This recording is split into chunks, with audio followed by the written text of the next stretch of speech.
Salak, and many people, part 3.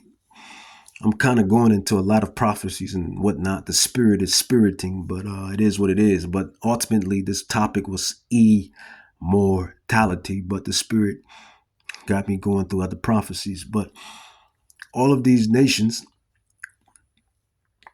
are going to ultimately serve Yahweh Bahashem Yahweh Shai, and it's going to be for the greater good, the greater purpose. It says, and many people shall go and say, come ye, and let us go up to the mountains of Yahweh, to the house of Yahweh of Jacob. You 12 tribes, you African Americans, Haitians, Jamaicans, Mexicans, Puerto Ricans, Dominicans, Cubans, Colombians, Afro-Latins, Indigenous Latins, Native Indians, Blackfoot, Cherokee, Seminole Indians, you Israelites, Southern Kingdom and Northern Kingdom. It says, and many people should go and say, come ye, and let us go up to the mountain of Yahweh, to the house of Yahweh of Jacob, the Israelites, and he will teach us his ways, the laws, the statutes, and commandments. Now, we're going to have these laws, statutes, and commandments in our inward parts. So we're no longer going to go off in the flesh like we do now. We're no longer going to be subjugated to the flesh, which gives us the ammunition to be better leaders, to be better governors of the world, right? It says, and he will teach us his ways. This is what the nations are going to say. And he will walk, and we will walk in his paths. For out of Zion, Jerusalem, Israel, shall go forth the commandments, the laws, and the word of Yahweh from Jerusalem. And he shall judge among the nations. We're going to judge the nations, and shall rebuke many nations. People, why are we going to rebuke? Same thing, precept upon precept. Revelations 2:26-27. Got to rule the nations with the rod of iron, because they're not going to be perfected. They're not going to have the laws and commandments in their inward parts. Once we get beamed up, caught up into the chariots, the UFOs, the spaceships, if you will, they're known as the chariots of Israel, 2 Kings 2:11 and 12. Once we get beamed up, caught up, this corruptible is going to be changed incorruptible in the twinkling of an eye, roughly paraphrased. That is why we're going to be perfected and glorified. And that is going to give us the ability to push the commandments and laws even more. You see, and then again, we're the children of Israel. We're God's people. That's our divine right. That is the promises that's mentioned in the covenant. But he will teach us his ways, and we will walk in his paths. For out of Zion shall go forth the laws and the word of Yahweh from Jerusalem. It says, and he shall judge among the nations. We are kings, priests, judges, prophets.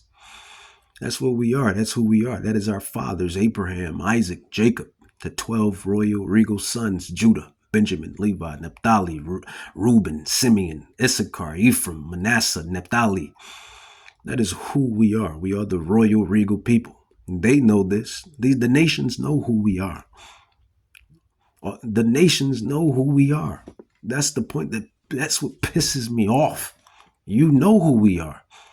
You know who we are. And you still do the things that you do most times. It says, and he shall judge among the nations and shall rebuke many people. And they shall beat their swords into plowshares and their spears into pruning hooks. Nation shall not lift up sword against nation. Neither shall they learn war any more. O house of Jacob, Israel, come ye and let us walk in the light of Yahweh.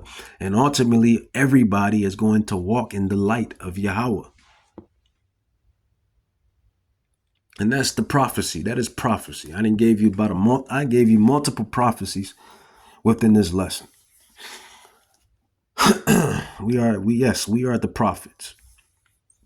We are the prophets. We are the prophets. Can't run from it. Can't hide from it. We are the prophets. I tell you this time and time in these different these different lessons rather.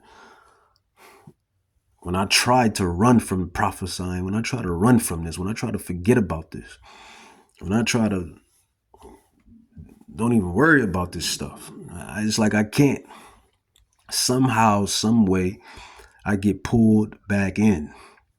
And it's like that old 90s saying or old 80s saying, just when what's the saying where he says, just when I thought I was out, they pulled me back in, right? Just when I thought I was out, they pulled me back in. That's how I feel in this thing. That's how you know you're the elect. That's one telltale sign you the elect. Every time you try to run from purpose, you can't run from destiny. Every time you try to run from destiny, run from purpose, get away, it's like you get pulled right back in. And you know what it reminds me of? It reminds me of my brother, Jonah, right?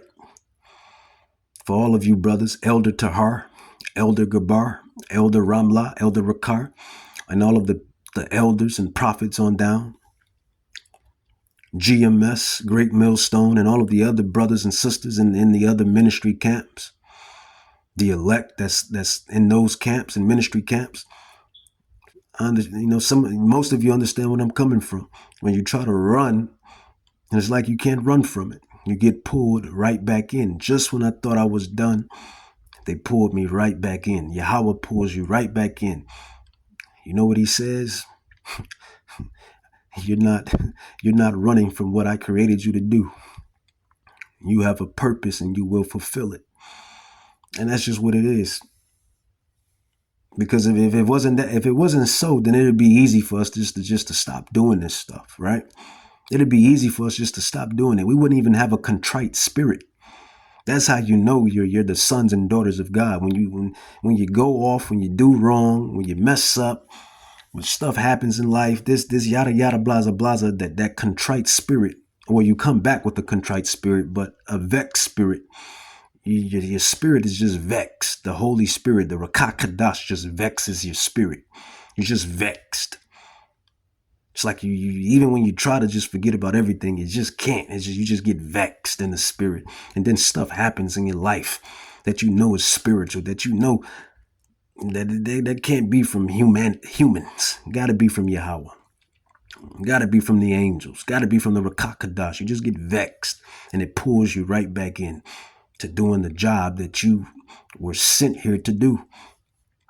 Now, granted, we have talents, we have gifts. We are the chosen people. And through those talents and through those gifts, you show forth and praise Yahweh Bahashem Yahweh Shai. And that's what I try to do most of the time through my talents and gifts. Right?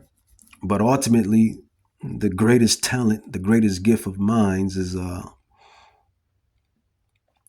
is prophesying. Not my athletic talent and skill, not my musical talent and skill, not my intelligence, not my writing skill, talent. It's prophesying. And I'm pretty sure all of the rest of the brethren, sister, and everyone else that's in this, can understand that, right? The prophets, the true prophets, and other talents and other gifts, right? This is the reason why we're here. And it's like you can't run from it. Just when I thought I was out, they pulled me back in. Yahweh pulls me back in to finish the job. He that takes his, roughly paraphrase, he that takes his hand off the plow is not worthy of me. Roughly paraphrase. He that takes his hand off the plow is not worthy of me. This is what Yahweh Shai has said to us, the Israelites, the elect.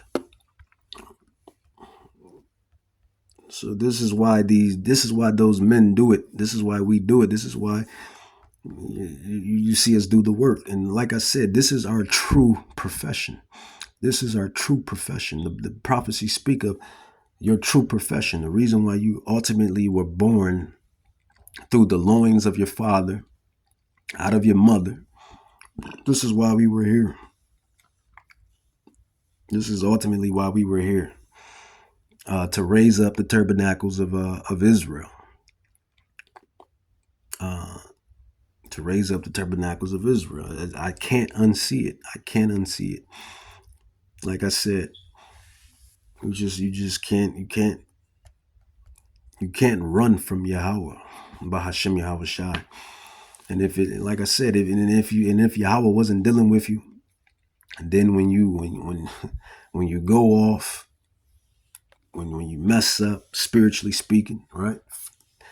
When when certain things that you know that's not right happens, and this yada yada, you wouldn't be vexed if you're not a child of God or a child of Yahweh, because a child of of Satan, he wouldn't be vexed. You know, a child of those that's in the world, they're not vexed by the filthy conversation. They're not vexed by the ways of this world. They're not vexed by nothing. They don't have a contrite spirit when they fall. You know, they just go along and it's good. Their spirit does not vex them. That's how you know they're not a child of God. They're not the Israel. They're not the elect. Even with our own people, and I'm not even talking about the heathens. We already know the Gentiles are not his people, but I'm talking about you Israelites, which you are his people, but you have the Israelites that do wickedness just like the heathens, and they don't have a second thought, third thought, fourth thought, nothing. They can just dwell with it because they're not the elect. And then again, with that being said, you got a heathen, you got Gentiles that's aware, that's spiritually aware. I mean, I got to tell the truth. I got to tell the truth. You have heathens, Gentiles. You have Edomites, Moabites, Ammonites, Hivites, Jebusites, Hamites. You got certain heathens that's hip and understand who's the Israelites and the promises and the mysteries. So I got to tell the truth, right? Good versus evil, evil versus good. This is the battle that's at hand. All right, I didn't want this to be this long, but the spirit just be spiriting. It is what it is. Let's go into some more. As far as the immortality, let's just get back to the ultimate topic at hand. Immortality. That is why we're in this thing ultimately, to be glorified, to come back down from those chariots, to restore the world, the restoration of the kingdom of Judah, the restoration of the kingdom of Israel. Immortality. Wisdom of Solomon. Let's go into Wisdom of Solomon. I'll end it with the Wisdom of Solomon. The great King Solomon, which is a black man. The great King Solomon, which is a black man. Wisdom of Solomon, chapter 5, goes into the elect. It says, then shall the righteous man stand in great boldness. That's us. We're standing in great boldness on those highways and hedges, preaching the downfall of Babylon, Egypt, telling these nations their judgment on these digital epistles, word to mouth, social medias. We're standing in great boldness, right? We're standing in great boldness before the face of such as afflicted him. Who's afflicting us? The nations, particularly nemesis number one, arch nemesis number one, Edom, Idumea, Mount Seir, Rothschilds, Rockefellers, DuPonts, Oppenheimers, the George Soroses, the Henry Kissingers, the bankers, those in the shadows. They're afflicting the chosen people, and they're afflicting the whole world. Then shall the righteous man stand in great boldness before the face of such as afflicted him, and made no accounts of his labors. These spiritual labors that we're doing, these digital epistles, prophesying, bringing out these prophecies, interpreting these prophecies. The prophets are back on the scene before the destruction ultimately comes, right? It says, when they see it, these other nations, not only them, but the 2/3, the other Israelites, those that the atheists of our people, the haters of our people, your family members, your friends, your co-workers, scoffers, mockers, the people of your own nation, The ones that said, give us Barbarus, or whatever his damn name is, give us Barnabas. Those damn devils that gave up Hamashiach, Yahushai, for Barabbas. You know, those damn devils that said, give us Barabbas. Them. It says, when they see it, they shall be troubled with terrible fear and shall be amazed at the strangeness of his salvation, so far beyond that they looked for. You know, that's when we go up into the chariots. You know, they tried to hijack it and say it's a rapture, but it's not. I mean, well, technically,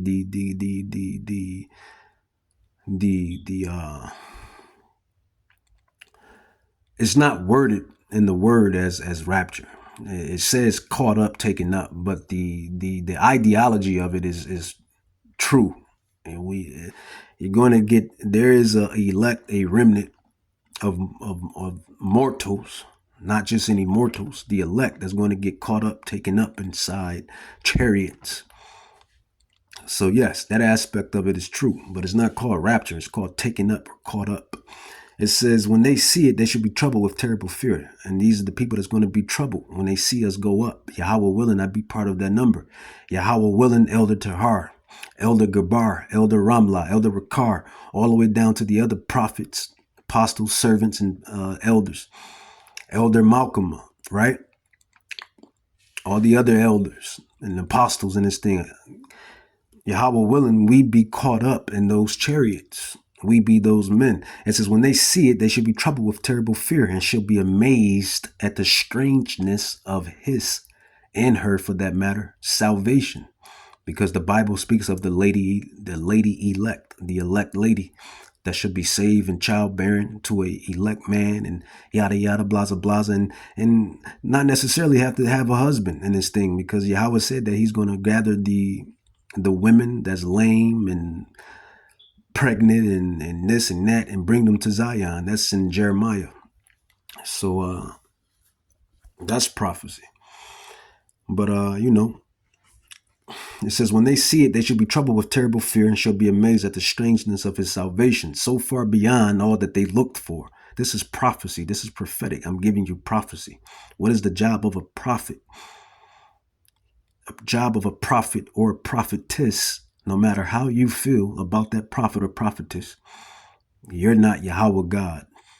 No matter how you feel about him or her, no matter how you think, no matter what you think about him or her, you're not Yahweh God. You're not Yahweh, rather. You're not Yahweh. You didn't pick these individuals to do what they do. So no matter how you feel and what you may think, and we are the prophets.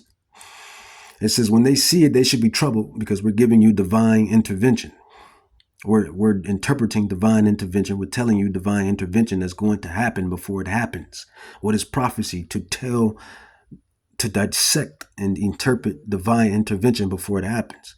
It says, when they see it, and they shall be troubled with terrible fear and shall be amazed at the strangeness of his salvation, so far beyond all that they looked for. And they, repenting and groaning for anguish of spirit, shall say within themselves, this was he or she whom we had sometimes in derision, and a proverb of reproach. We fools accounted his life madness, and his end to be without honor. How is he numbered among the saints, basically, the children of God, and his lot, his destiny, his life purpose, so to speak, and his lot is among the saints. Therefore have we erred from the way of truth, and the light of righteousness have not shined unto us, and the sun of righteousness rose not upon us. We wearied ourselves in the way of wickedness. That's the 2/3 of Israel. You're worried about everything else in this life, you know, which is understandable to an extent, right? You got to live every day. Things got to be paid for, obviously, right? You got to, in the meantime, between time, right? But that shouldn't be your whole life's work. And Yahweh is telling us that shouldn't be our whole life work. We should be worried about the things in the heavens, he said, roughly paraphrase. Put your, he says,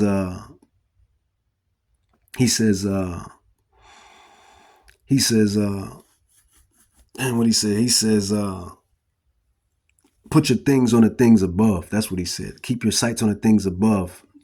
It says, therefore have we erred from the way of truth, and the light of righteousness have not shined into us, and the sun of righteousness rose not upon us. It says, we wearied ourselves in the way of wickedness and destruction. All these different religions, ideologies, false philosophies, all of these other stuff. It says, we wearied ourselves in the way of wickedness and destruction. Yeah, we have gone through deserts where there lay no way, but as for the way of Yahweh, we have not known it. We have pride and profited ourselves. Or what good has riches with our vaunting brought us? All things are passed away like a shadow, and as a post that hasted by. Because when the skies crack, when those chariots, when those UFOs, UAPs come down, when the army of heaven, when they come down, when Yahushua comes down, when he ascends down, there's everything you know in this world is going to be irrelevant. It's not going to matter. The only thing that's going to matter in that day when the prophecy is fulfilled is were you about my Father's business? Remember, that's what Yahushua said. He said, I'm about my Father's business. That's what's going to matter at the end of this saga, this arc, this life, this shitty life. Speaking from an Israelite standpoint, that's what's going to matter, man. Because we know the heathens, they living it up right now. And then you got some Israelites that sold out. They living it up as well. But from the elect Israelite that's going through the vexations, that's going through the downs, that's going through the rough and rugged, that's going through that narrow path, this place sucks. I hate this place, right? And it says the elect hated their lives to the bitter end, to the very end. But when that sky crack, that's all that's going to matter, man. And they're going to see us get caught up, taken up in those chariots. It's going to be truly amazing. It's going to be truly amazing, man. It's going to be truly amazing. And Yahushua HaMashiach, he said a prophet is not appreciated within his household, his city, his region. This is why your family members say stupid things that they say and think stupid things that they think, because they see you and know you as the old you before you came into the truth, before you was awoken. They see you as that. They see you in the now. They see you from the old you. This is why family members feel the way they feel, and this yada yada. This is why people, spouses, significant others, for those brothers that have wives, and for those sisters that have husbands, and you're being a prop. You're not going to be regarded in your city or your home, right? That's prophetic. That's prophecy. It's all part of the test. When your family turn on you, when demons jump on your family, right?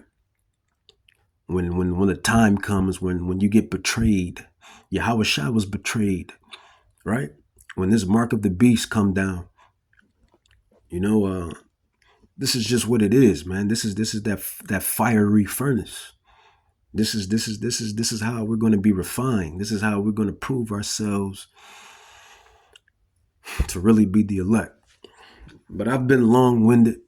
I got the spirit off. Well, you know what I mean. The spirit was spiriting. I got what the spirit wanted to get off today, right? But it's preaching and teaching every single day until our last breath, ultimately, right? I want to say, Kal Halam La Yahweh, Bahashim Yahushai, Bahashim Rakat Kadash, Barakata Yahweh, Barakata Yahushai, Kal Halam La Yahweh, Bahashim Yahushai. The only thing that's going to matter is what you did towards Yahweh's business. Were you about my Father's business, which is Yahweh? Because this place is prophesied to be destroyed. That's just prophecy. Even even certain heathens and Gentiles know this. They know about Babylon. They know about this place being mystery Babylon. But yet you Israelites, the very people of the book, You don't know about it, right? But it's not given unto you to know about it. Only the elect was given this insight. Only the elect, the anointed ones, the chosen ones was given this. The avatars, as the Spirit had me going down, the avatar, the chosen one. Only they were given the insight. Blessed are your eyes, for they see, for your ears that they hear. Roughly paraphrase. For there has been many. Yahweh Shah told the apostles back then when he was down here on the earth. There have been many that dreamed of what you see and what you know, right? And that goes that special number. And I heard the number of them which were sealed, and there were sealed 144,000, 144. Right? Right? These people don't understand. They don't see the truth. They still serving and praying to a Caucasian Edomite Jesus. Here Yahweh Shai tells you that he's a Hebrew from the tribe of Judah. Here you have, when you go to the slavevoyage.org and you look up the names of the slaves, they all have Yah in their names. Kumbaya, Indiya, Bonziya, Banabinya, Danabinda, Yah, all of these Yahs in their name, but yet you still think the people over there in that fake Israel is the Israelites.